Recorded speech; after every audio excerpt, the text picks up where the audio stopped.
What's up, graphic designers? In today's class, we're going to create a cool action poster with the desaturated background, kind of like the ones I found from the New York Sports Club right here.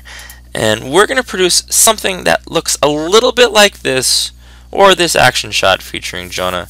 And then what we're going to do is we're going to add some cool textures and effects to produce a visual that looks a little bit like this. We're going to be working on this project over a couple days.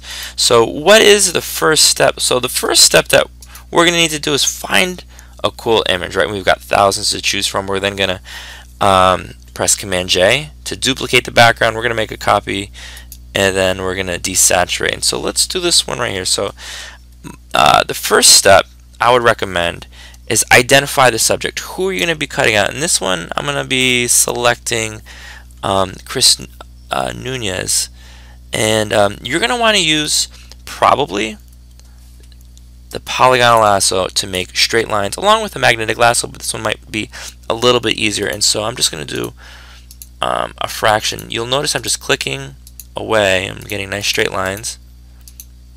And the reason I'm saying that is that because of the chain link fence in the background, the magnetic lasso can sort of drift away from your subject and be kind of a pain in the butt. So you'll notice I'm clicking, and then right here I'm going to switch to the quick selection tool. It's the one right beneath the polygonal lasso.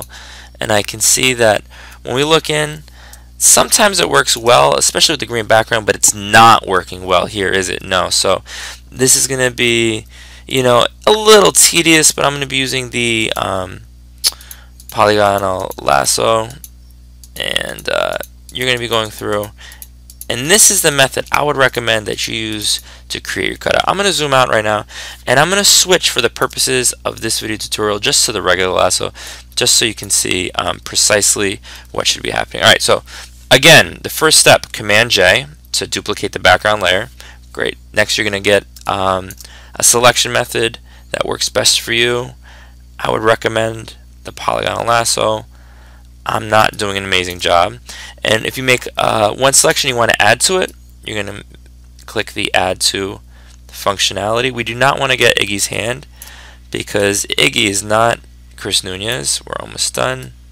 Okay, amazing. So once we've got this selection, and we're going to pretend that this selection is outstanding, we're going to press Command C to copy. We're going to press Command V to paste.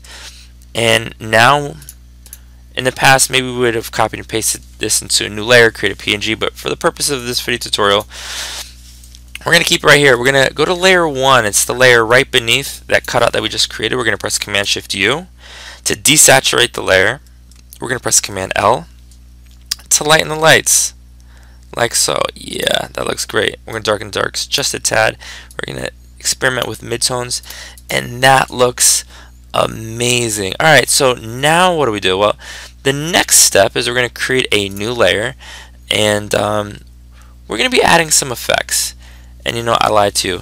After we create this, we're going to be saving this so that it looks a little bit like what we have here. We're going to be saving this as a PSD because we're going to be coming back to this image later on. So what we're going to do is we're going to click File, and we're going to click Save As. We're going to be saving this as a PSD, so I'm going to save it as Chris action, and then desat, short for desaturation, as a PSD. So I'm going to save it. So that's the first PSD that we've got. Great. So now that's in the books. We're going to create a new layer underneath the cutout and above the desaturated layer, and we'll use a gradient, and I'm simply going to click and drag,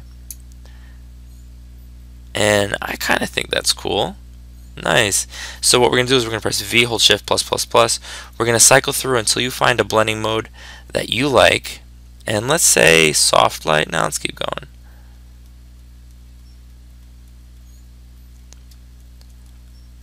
I like color. That looks great. So what you can then do is create a new layer above it, hide that last gradient, and you're going to be experimenting with different gradients. And we know we've got some presets right here. And I'm going to click and drag. And I'm not sure how that looks, so once again I'm going to experiment with different blending modes. This time I'm going to go with lighten, but now what I want to do is I'm going to add some textures, and you're going to see how textures can really make this fun.